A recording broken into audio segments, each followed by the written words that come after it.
Oye, coronavirus, te hablo desde mi balcón.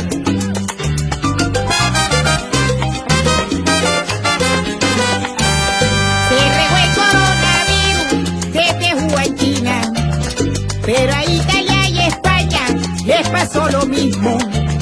En crucero con turistas llego a Cartagena. Desde ese día no vio el sol, me puse en cuarentena. Ay, ay, ay, recojan a sus hijos. Ay, ay, ay, porque hay toque de queda. Ay, ay, ay, no salgan de sus casas. Ay, mi Dios, después no quiero quejar. ¿Están advertidos?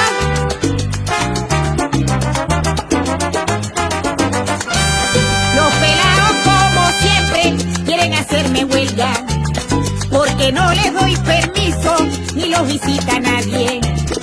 Aquí se pasan el día y la noche entera. Ya dañaron el Nintendo y el Netflix no les abre. Ay, ay, ay, que a mí no se me pegue. Ay, ay, ay, el COVID-19. Ay, ay, ay, me quedo en cuarentena. Ay, aquí yo me mantengo fuerte. Y ven el perrateo y la guayafa, que esto es serio.